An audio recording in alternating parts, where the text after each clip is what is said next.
오늘 말씀은 가나안 정복에 관한 이야기인데, 이 가나안 정복의 그 전략은 먼저 중부 지방을 먼저 강탈하는 겁니다. 중부 지방을 먼저 강탈을 해서 점령한 그 이유가 북쪽과 남쪽을 갈라놓기 위한 작전이에요.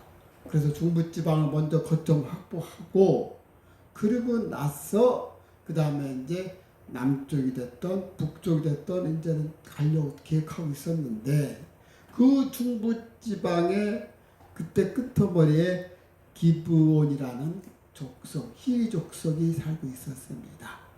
그 기브온 족속을 이제 치러 가는데, 그런데 거기에서 이 기브온 족속들은 가히 왕도할 만큼 그 세력과 영향력도 대단했습니다. 그런데도 불구하고 그들은 전쟁을 피하고 오히려 이스라엘과 화친하는 길을 택한 것입니다. 여호수아서에서 보면은 라합이라는 한 개인이 구원받은 것을 제외하고는 이렇게 단체적으로 집단적으로 이렇게 화친을 맺어서 주님 앞에 나오는 것은 거의 유일한 상황입니다. 이렇게 기브온 거민들이 대이스라엘 화친 조약 체결한 것은 철저히 그들이 속임수에 의한 것이 있습니다. 그럼에도 불구하고 그들이 나중에는 발각되었지만 그들을 멸살할 수 없었던 것은 여호와의 이름으로 그들과 화친을 맺었기 때문에, 그래서 여호와 이름을 더럽힐 수 없어서 그 화친이 계속 유효하게 된 것입니다. 다만 그 기본 거민들은 자신들이 이스라엘의 종이라는 것을 강조하면서, 그러면서 자기들은 하나님의 집에서 나무를 패고 물 깃는 등등의 우리가 그 종이 되겠다고 자처했던 것입니다.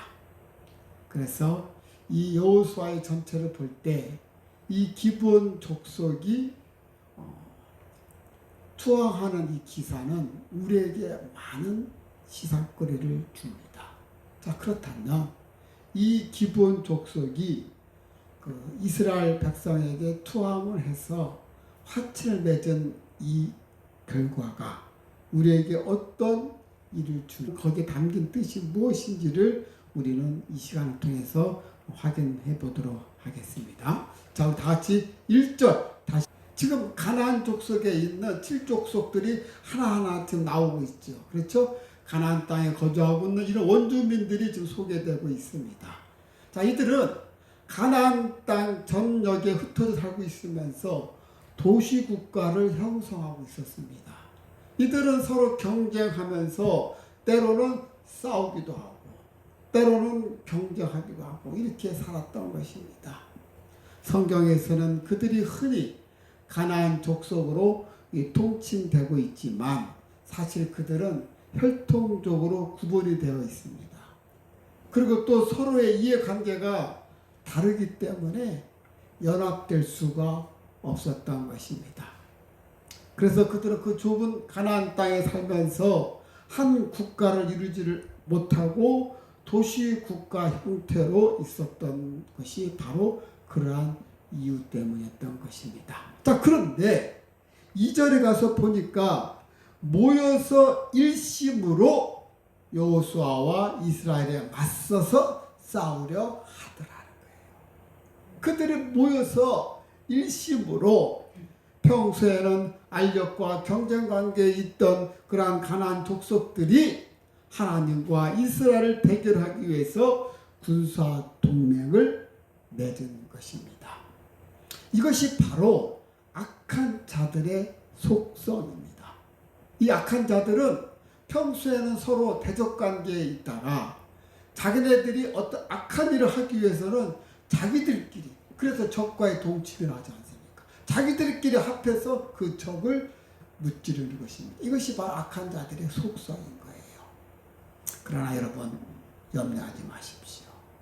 걱정하지 마십시오. 왜요? 우리 하나님이 계시잖아요.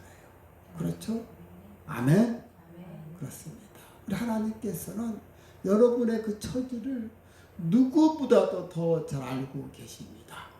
그렇기 때문에 사방으로부터 그 대적이 나를 대적한다 할지라도 하나님께서는 우리를 보호하시고 그리고 승리하도록 이끄신다는 것입니다. 그렇습니다. 여러분도 혼자가 아니라는 거예요. 항상 하나님께서 여러분과 함께 하신다는 거예요. 이 사실을 믿으십니까? 그래요. 그렇습니다. 오늘날도 동일하게 하나님께서 나와 함께 하시고 그리고 우리의 대적하는 자를 친히 싸워 주신다는 것입니다. 그래서 이제 3절의 기본 주민들이 여호수아가 여리고에 아이성 행한 일을 듣고 이 기본 족속들이 놀란 거예요. 얘네들이 보니까 출애굽 해가지고 홍해 바다를 건너왔던 이야기 오다가 그 유명한 그 아모리 족속 두 왕, 그 헤브존의 시온 왕과 바산 왕의 옥을 물리쳤던 사실을 듣고도 깜짝 놀란 거예요. 당시에 아모리 족속들은 엄청나게 강한 족속들이었습니다. 그럼에도 불구하고 그들이 무찔러지고 그리고 와서는 여리고 성도 무찔르고 아이성까지 무찔러 버리니 이들은 도저히 싸울 마음이 없었던 거예요. 그래서 이들은 화친해야 되겠다 하고 이들이 작전을 짠 것입니다. 자, 이들이 그 당시에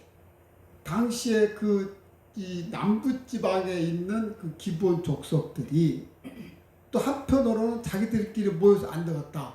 저들과 대적해서는 우리가 서로 힘을 합해서 대적을 하자 하고 자기들끼리는 모이는데 근데 기브온은 거기 가담하지 않아요. 자기네들은 안 되겠다. 우리는 이들과 싸워서 안 되겠다. 가서 화친을 맺어야 되겠다. 하면서 이들이 어떻게 합니까? 자, 4절 다 같이. 헤어진 전대와 헤어지고 찢어져서 기운 가죽 포도주 부대를 나귀에 싣고 그리고 또 다 마른 곰팡이가 난 떡을 준비하고 왜 이렇게 하는 거예요? 왜 이렇게 하는 목적이 뭐예요? 멀리서 왔다는 것을 보여주기 위해서 목적은 뭡니까? 화친하려고. 그렇죠? 자, 그렇다면 여기서 한 가지 질문이 들어갑니다. 왜 멀리서 온 거를 강조하죠? 그냥 가서 우리가 무릎 꿇고 엎드리면서 우리는 당신의 종입니다. 당신의 종놀이를 할 테니까 제발 우리만 살려주십시오. 구원받게 해주십시오. 이렇게 하는 게 낫잖아요. 안 그래요? 그런데 여기서 보면 멀리서 온 것처럼 위장을 해요. 그렇죠? 속임수 아닙니까? 위장을 해가지고 와서는 마치 멀리서 온 것처럼 해가지고 다 떨어진 신발 신고 헤어진 가죽 옷에다가 그 다음에 이제 곰팡이 난 떡 가지고 왔다고 이렇게 이런 식으로 하는 이유가 뭐냐는 거예요. 여러분 읽다가 그런 의심이 안 듭니까? 아니 그냥 이들이 화치를 하려고 하면 그냥 가서 당신과 화치하고 싶습니다. 우리 싸우고 싶지 않습니다. 무릎 꿇고 우리는 당신의 종도로 타겠습니다. 당신의 심부름하고 그런 물 깃는 종도로 탈 테니 우리를 제발 구원시켜 주시옵소서. 이렇게 하는 게 낫지. 먼 데서 온 것처럼 꾸며가지고 당신들과 화친하려고 내가 이렇게 먼 데서 왔습니다. 라고 더군다나 또 여기서 보면 또 기가 막힌 게요. 또 뭐라고 말하냐면은 이들이 말하는데 당신들이 애굽으로부터 출애굽을 해서 요단강을 홍해 바다를 건너는 건 그 얘기를 들었다고 다 얘기를 하잖아요. 자, 그런데 최근에 일어났던 일이 뭐였죠? 여리고성을 무찌르고 아이성을 점령했다는 말은 안 해요. 참 철저하게 계산된 말이에요. 왜 이들이 당신들이 보니까 출애굽을 했고 홍해 바다를 건넜고 그리고 건너와서 아모리 왕 두 왕을 무찔렀다는 얘기를 들었다. 거기까지만 얘기해요. 그리고는 여리고성 그 난공불락에 그 여리고성을 무찔렀다는 얘기를 안 해요. 아이성도 무찔렀다는 말도 안 하고. 왜 그래요? 그걸 몰라서 그랬을까요? 그게 아니에요. 얘네들 보면은 기브온 사람들이 여리고성도 무찔러지고 아이성 무찔러지는 소리를 듣고 이거 안 되었구나. 그래서 얘네들이 꾸미고 왔는데 그런데 얘네들이 멀리서 온 것처럼 가장을 하고 그리고 또 와서 말하기를 여호수아 앞에서 말하기를 당신들은 출애굽을 했고 그리고 홍해 바다를 건넜고 그리고 그 아모리 두 왕을 무찔렀고까지만 그 소리를 들었다. 그리고 그 난공불락에 여리고성을 무찔렀단 말을 안 해요. 왜 안 했을 것 같아요? 잘 모르겠어요. 조슈아 왜 이들이 말을 안 했을까? 얘 그 말을 왜 안 하지? 멀리서 왔으면 최근에 있던 일. 그렇죠. 바로 그거. 그러니까 나는 멀리서 왔기 때문에 최근에 일어난 일을 난 모른다, 못 들었다는 것을 얼마나 철저하게 계산된다. 그렇죠? 자, 그런데 얘네들이 멀리서 온 것처럼 위장을 했는데 왜 굳이 멀리서 온 것처럼 하느냐? 이 기브온 족속들이요 얼마나 철두철미하게 얘네들이 파악을 했냐면 하나님께서 가나안 땅에 들어가서 가나안의 7족속들을 멸하라고 명령했어요. 그죠? 이 기브온이 바로 히위 족속들이거든요. 당연히 멸함의 대상에 들어있어요. 자기들은. 그런데 하나님께서 단 옵션이 들어있었어요. 단 변방에서 멀리서 온 사람들이 와서 너희들에게 무릎 꿇고 화천하자고 하면은 받아줘라. 그 조항이 있었던 거예요. 야, 이들은 정말 그 철저하게 그것까지 알고 그리고 그걸 그대로 행사한 거예요. 멀리서 왔다. 변방에서 왔다.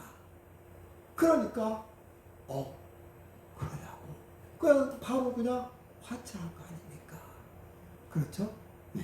그래서 멀리서 왔다는 것을 이네들이 강조했던 것입니다. 자, 그렇습니다. 이들은 분명히 거짓 속임수를 썼음에도 불구하고 화채를 맺게 되고 그리고 하나님께서도 그를 용인했다는 것입니다. 근데 여기서 우리가 분명히 이들은 속임수를 썼어요. 그렇죠? 그리고 비굴한 항복한 것입니다. 그런데 여기서 우리는 중요한 한 가지를 깨달아야 한다는 것입니다. 그것은 뭐냐면 바로 그들의 그 믿음과 지혜라는 거예요.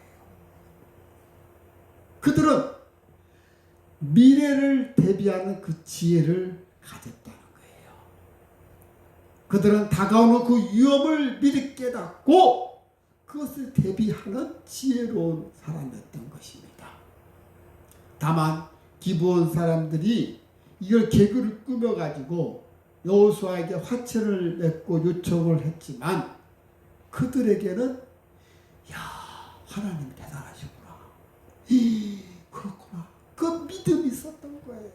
우리가 하나님과 대적해서 싸울 수가 없다. 그걸 알기 때문에 어떻게든지 그들과 화채를 해야 되겠다.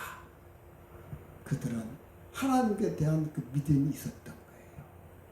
그리고 미래를 예측하고 그 지혜를 가졌던 것입니다. 심판이 눈앞에 다가올 것을 깨닫는 자는 더 이상 버틸려는 그런 교만을 버려야 한다는 거예요. 이 기브온 족속들이 당시 그네들은 큰 힘을 갖고 있었습니다. 약한 자가 아니었어요. 그럼에도 불구하고 그들은 곧 위험에 닥칠 그 순간에 자들은 그냥 무릎을 꿇고 주님 앞에 나온 거거든요. 그렇습니다. 이런 지혜를 그들이 갖고 갖고 있었다는 것입니다. 낡은 누더기와 헤어진 신발을 신듯이 겸손의 누더기를 걸치고 하나님의 자비하심을 구하는 그 길만이 살 길이라는 것입니다. 그렇습니다. 일찍이 주님께서는 그 불의하지만 지혜로웠던 청지기의 비유를 여러분들이 잘 알 것입니다. 예수님께서도 그 청지기의 그 비유를 말씀하시면서 이 청지기에 대한 그 비유에 대한 그 지혜, 우리는 그 교훈을 우리는 알 수가 있습니다. 그 비유를 보면은 이 한 청지기가 주인의 재산을 몰래 빼먹으면서 탕진하고 있었던 청지기였습니다. 이 주인은 그 청지기에게 나의 재산을 관리하라고 맡겼는데 이 청지기가 몰래 주인 몰래 재산을 계속 빼먹고 있었던 거예요. 이 사실을 주인이 알았어요. 그래가지고 이제 좀 주인이 오시면 자기는 이제 끝나는 거예요. 어쩌네요. 그러자 이 청지기가 어떻게 합니까? 이 돈을 빚진 자한테 오라 그래요. 오라 해가지고 막 그들에게 그 돈을 준 거예요. 오히려 더 주인의 돈을 갖다가 더 탕진시키는 거예요. 어떻게 보면 참 나쁜 사람이잖아요.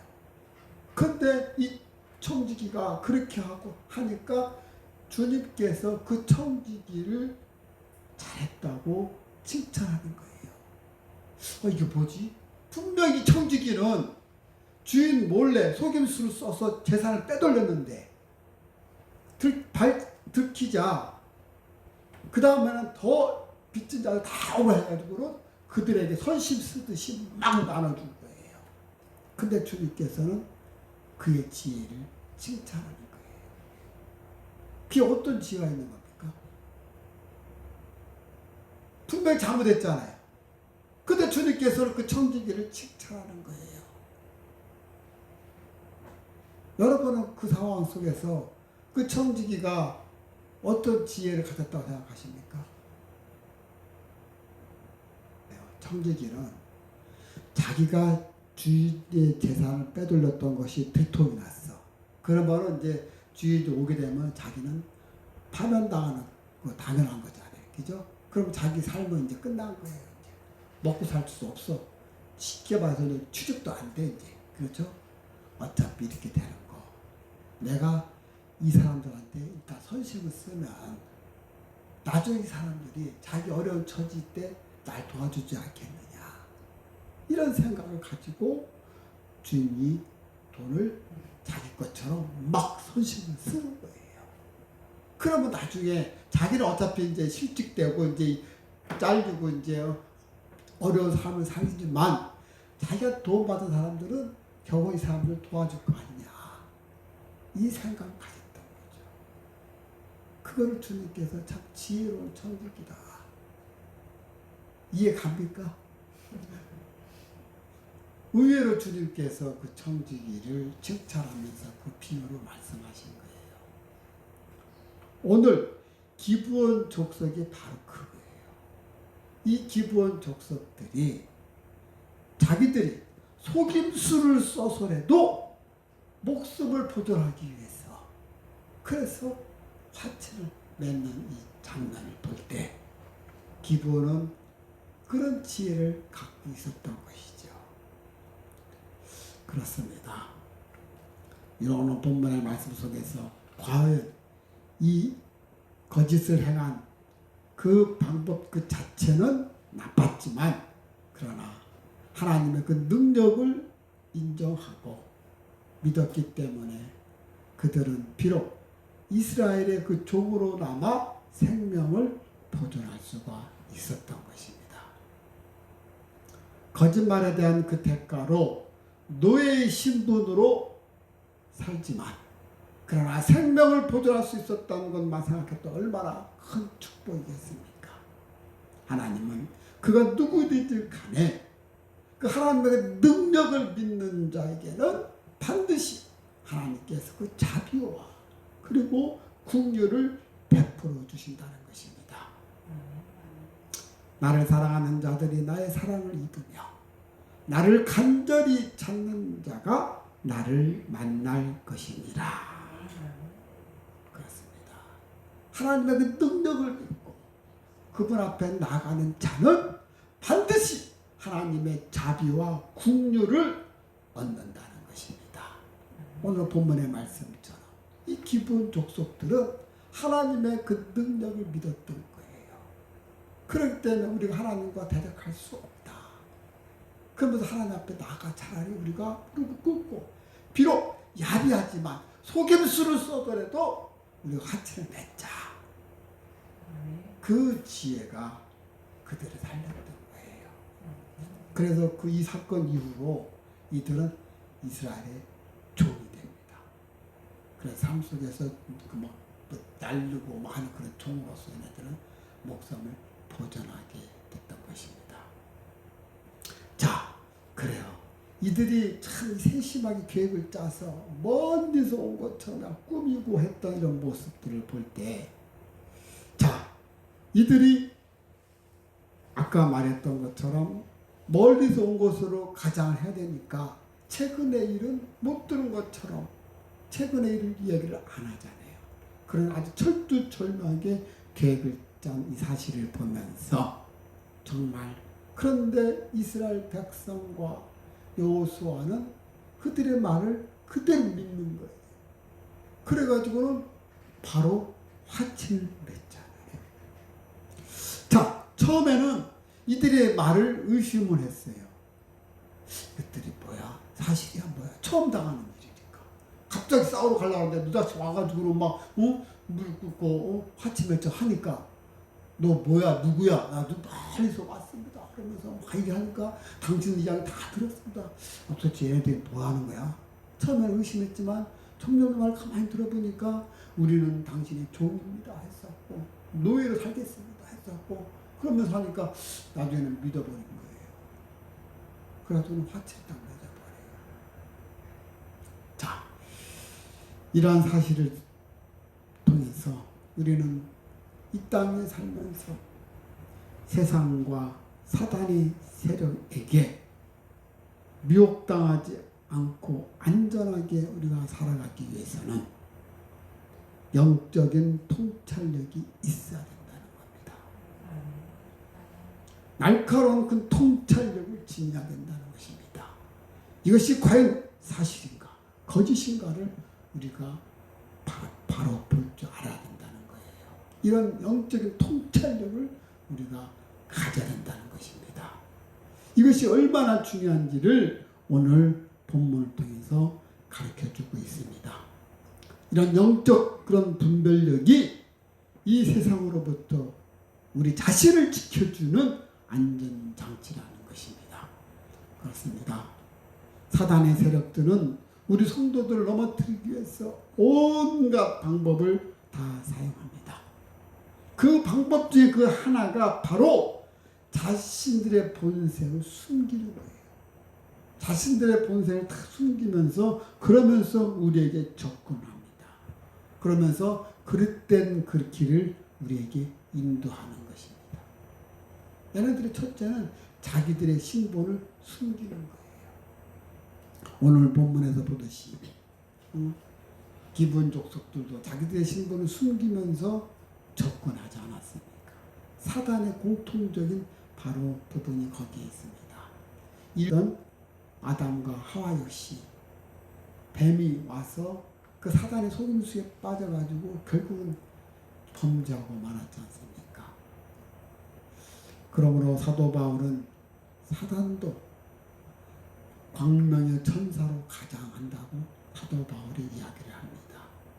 그리고 또 사단은 그만큼 아주 교묘하게 행사한다는 거예요. 그렇기 때문에 우리는 영적으로 볼 수 있는 통찰력을 가져야 된다는 거예요. 서양 속담에는 빛난다고 다 금이 아니다 라는 말이 있습니다. 그렇습니다. 오히려 가짜일수록 더 빛나고 화려한 법입니다. 그렇기 때문에 우리는 그 겉모습에 현혹돼서는 안 됩니다. 그렇기 때문에 우리는 모름지기 그런 통찰을 갖기 위해서는 깊은 말씀의 묵상과 기도밖에 없습니다. 그런 깊은 말씀과 그런 묵상하면서 기도를 할 때 그 위장된 거짓 세력들의 그 정체를 우리는 꿰뚫어 보는 그런 영적 분별력을 갖게 된다는 것입니다. 자, 그리고 마지막 이제 15절. 이스라엘 백성들이 자신들의 신분을 위장한 그러한 기브온 거민들과 화친을 맺는 실수를 저지르게 된 또 하나의 이유를 우리에게 설명해 주고 있습니다. 여기에 보면 이스라엘 백성들은 하나님께 묻지도 않았을 뿐만 아니라 곧 그 자리에서 기브온 거민들과 화친을 맺게 됩니다. 이것은 그들의 행동이 몹시도 경솔하고 성급한 것을 시사해 주고 있습니다. 이것은 언약을 맺은 지 근 3일 만에 결국은 기브온의 거민들의 정체를 알았다고 지금 16절에 나오지 않습니까? 그렇죠? 3일이 지나서 보니까 너희들이 먼 데서 온 줄 알았더니 바로 여기였네. 그때서 아는 거예요. 속았다는 것을 아는 거예요. 그렇지만 이미 화친을 맺었기 때문에 이를 멸할 수가 없어요. 왜냐하면 그 화친이 누구의 이름으로 받쳐 맺은 거예요? 여호와의 이름으로. 여호와의 이름으로 화친을 맺었기 때문에 어떻게 할 수가 없는 거예요. 이런 경솔한 일을 지금 하고 있는 현장을 지금 보여주고 있는 것입니다.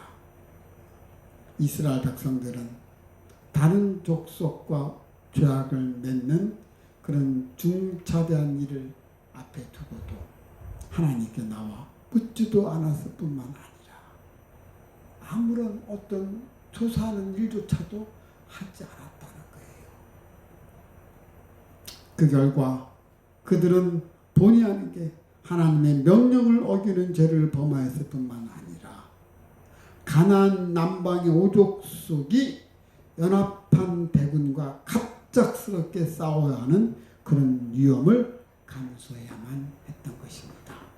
자, 이 말이 무슨 말이냐면 이제 이들이 이제 막 그 숭숭장구하면서 쳐들어오니까 가나안 족속들이 야 이거 안 되겠다. 이거 1대1로 싸워서는 도저히 안 되겠다. 우리 연합을 해야 되겠다. 연합하자고 했는데 느닷없이 기브온이가 자기들 입장에서는 배신한 거예요. 그렇죠? 기브온이가 우리를 쫓아가가지고 화친하겠다고 무릎 꿇고 하니까 이 배신자 이것부터 쳐들어가자. 그래가지고 이 가나안 연합 족속들이 기브온 족속을 쳐들어오는 거예요. 그러니까 본의 아니게 이스라엘 백성들은 기브온으로 화친 맞았으니까 싸워서 살려달라고 하니까 그들 싸우게 되는 거예요. 갑자기 이제 그들과 싸우게 된 것입니다. 근데 결과를 들어볼 때 한 방에 기본 그 연합 족속 여리고 가나안 연합 쪽 5쪽을 한 방에 무너뜨렸으니까 일일이 싸울 필요 없이 한 방에 그냥 남부 지방을 싹 점령해버리는 결과가 오잖아요. 참 하나님 이렇게 멋지시네요. 그때 당시에는 왜 이렇게 우리 힘들게 했습니까 했지만은 결과론적으로 보니까 한 번에는 싹 다 그냥 개안하게 다 점령해버렸네. 이렇게 돼버린 거예요. 그뿐이 아니에요. 오늘은 여기까지지만 그 다음에 보면은 또 북쪽 지방도 마찬가지로 야 이거 안 되겠다. 우리도 연합하자고 했는데 한 방에만 싹 쓸어버리는 거예요. 그러니까 가나안을 점령하는데 시간이 단축되잖아요. 짧은 시간에 가나안 전체를 점령하는 그런 효과를 하나님께서 이렇게 우리에게 모든 일을 다 꿰뚫어 보시면서 하신다는 거예요. 근데 그렇게 하시는 그 이유 중에 또 한 가지는 지금 여호수아가 나이가 지금 몇 살이에요? 여호수 나이가 지금 90 넘었어요. 그러니 빨리 마무리해야 될 거 아닙니까? 그런 여호수아 나이도 하나님께서 고려하셨다는 거예요. 참 여러분 이렇게 작은 것까지도 이렇게 살피시는 하나님, 정말 그분이 여러분의 아버지라는 거예요. 믿습니까? 걱정하지 마세요. 아버지께 맡기세요. 일거수일투족을 다 하나님께 맡기시면 하나님께서 다 여러분들, 우리는 보지 못해도 하나님은 큰 그림을 그리시니까 아버지의 뜻인가 보다. 거기 순종하면 나가시길 바랍니다. 아멘. 그렇습니다. 자, 그런데 이런 경솔한 말과 행동, 특히 경솔하게 한 약속이나 이 맹세는 언제나 값비싼 대가를 요구한다는 것을 우리는 알 수 있습니다. 자, 이 사실을 성경에서도 찾아볼 수가 있습니다. 그 대표적인 사건이 이스라엘의 사사였던 바로 입다. 기억하시죠? 입다는 자신의 그 경솔한 말로 인해서 결국은 큰 그런 고통을 겪어야 됐던 것입니다. 입다가, 당시 이스라엘의 사사였던 입다가 암몬 족속과의 싸움에 있어서 하나님께 소원을 합니다. 하나님, 저 암몬 족속들을 제 손에 맡겨주시면 제가 하나님을 위해서 우리가 승리하고 돌아갈 때 제일 먼저 나를 영접하는 자를 하나님께 번제물로 바치겠습니다. 이렇게 소원한 거예요. 그래가지고 그 전쟁은 어떻게 됐습니까? 이겼어요. 이기고는 입다는 하나님께 서원했기 때문에 그 약속을 지키기 위해서 하나님께 감사, 제물을, 번제물 드려야 될 거 아니에요. 그죠? 번제물 드릴 때 그 번제물 대상자를 가장 먼저 나를 영접한 자로 드리겠다고 하나님께 말씀을 드렸어요. 그래가지고 승리해서 막 돌아오는데 맨 앞에 누가 탁 나와요. 영접하는 자 탁 나옵니다. 나오는데 그 자가 누구냐 봤더니 무남동료의 자기 딸이야. 그 딸이 막 그냥 온 게 아니고 소고를 잡고 춤을 추면서 막 팅팅 치면서 오는 거예요. 그 광경을 보면서 이 입다가 자기 옷을 찢어버려요. 얘네들은 그 상황을 그냥 찢어버리잖아요. 자기 가슴에 옷을 찢으면서 어찌할꼬 내 딸이여, 너는 나를 참담하게 하는 자요, 나를 괴롭게 하는 자 중에 하나로다. 내가 여호와께 소원하기를 이미 하였기 때문에 이걸 능히 돌이킬 수가 없다. 이 말을 딸한테 이야기하는 거예요. 내가 하나님께 나를 처음 영접한 자를 내가 바치겠다고 하나님께 소원했기 때문에 내 이거를 영접할 수가, 돌이킬 수가 없다. 그러자 그 딸이 하는 말, 아버지요, 나의 아버지요, 아버지께서 여호와를 향해서 입을 여셨으니 아버지께서 소원한 대로 그대로 행하소서. 그러면서 다만 저에게 2달이라도 시간만 기회를 주십시오.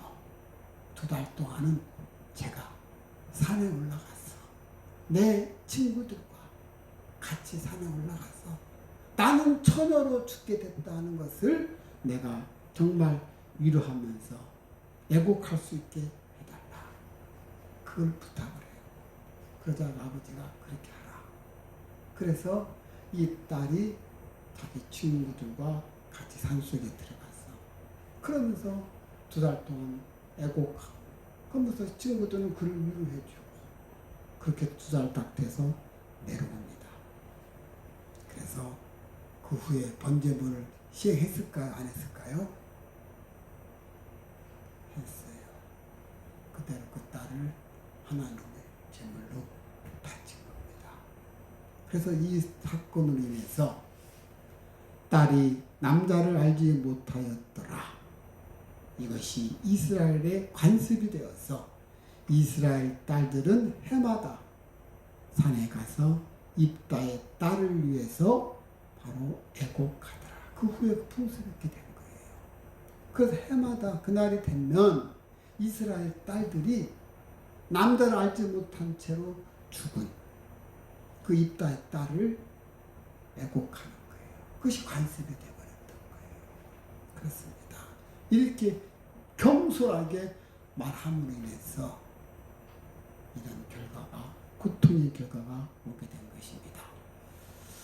자, 그런데서 한 가지, 아니 그러면 인신 제물로 바쳤는데 이 인신 제물은 당시에 악한 그런 족속들이 하는 행동들이지, 그들은 사람을 갖다가 이렇게 제물로 바치잖아요. 근데 어떻게 하나님께서 인신 제물로, 하나님 그걸 원치 않으실 텐데 어떻게 하나님 이걸 받으셨을까? 이렇게 퀘스천 마크를 가질 수가 있어요. 그렇죠? 근데 하나님께서 그걸 받아들이시잖아요.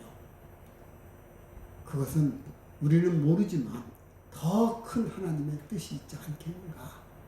하나님께서 인신 제물을 원하신 게 아니라 더 중심을 둔 것은 하나님께 소원했던 것, 너희들이 나와 소원했던 것을 지켜야 되지 않겠느냐를 하나님께서 교훈해 준 게 아닌가, 그런 생각을 하게 됩니다.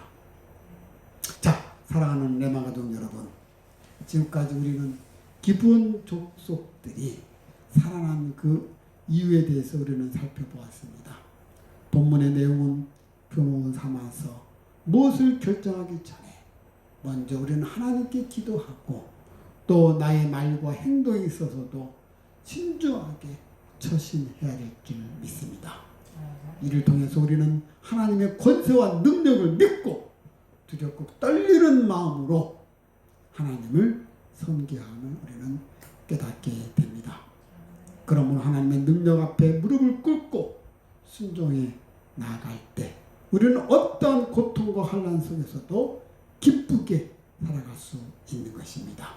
오늘 본문은 그리스도인들이 어떠한 영적 환경 속에서 살아가고 있는가 하는 것을 알려줌과 동시에 우리 성도들이 어떠한 자세와 모습으로 살아가야 하는 것을 우리에게 교훈하고 있는 것입니다. 그렇기 때문에 우리는 항상 영적 분별력을 갖기 위해서는 어떻게 합니까? 말씀 묵상하고 기도해야 된다는 것입니다. 아멘? 그렇습니다. 항상 기도하는 자세를 유치함과 동시에 영적 분별력을 가지고 신중한 자세로 살아감으로써 세상의 악한 세력으로부터 나 자신과 이웃을 지키고 또 나가서는 교회에도 덕을 세우는 그런 삶을 살아가야 될 줄 믿습니다. 아멘? 그렇습니다. 마지막 한 구절 읽으면서 마무리하도록 하겠습니다. 시편 5편 11절을 보면 다 같이 한 목소리부터 하겠습니다. 그러나 주께 피하는 모든 자들은 다 기뻐하며 주의 보호로 말미암아 영원히 기뻐 외치고 주의 이름을 살아가는 자들은 주를 즐거워하리이다. 아멘. 기도하시겠습니다. 사랑이 많으신 아버지 감사합니다. 오늘 본문의 말씀 속에서 우리가 살아가는 방법이 무엇인가 를 깨닫게 해주시고 그리고 우리가 어떠한 자세로 어떠한 모습으로 살아가야 한다는 것을 알게 해주는 그런 메시지였습니다. 항상 주의 말씀을 붙잡고 주님께 기도하는 그런 모습 속에서 영적 분별력에 깨닫게 되어지고 신중한 자세로 나아가게 되어야 한다는 것을 다시 한번 생각하는 오늘 본문의 말씀이었습니다. 항상 주의 말씀을 붙잡고 나가 승리하는 그런 저희들 되게 하여 주시옵소서. 감사하며 사랑이 많으신 예수님의 이름으로 기도합니다. 아멘. 자, 오늘 주시는 말씀을 생각하시면서 자, 오늘 주시는 말씀을 생각하시면서 다 같이 주여 1차 하시고 기도하시기 바랍니다. 주여! 하나님 아버지 감사합니다. 오늘 말씀 속에서 늘 주의 말씀만 붙잡고 기도할 때 영적인 그런 분별력이 생긴다는 것을 알게 되었습니다. 하나님 아버지 영적 분별력을 가지고 하나님 아버지 오나스나니까 아버지께 예수 하니까 아버지께 예수 하니까 아버지께 예수 하니까 아버지께 예수 하니까 아버지 아버지 만나서 하니까 아버지께 내서 하니까 아버지께 내서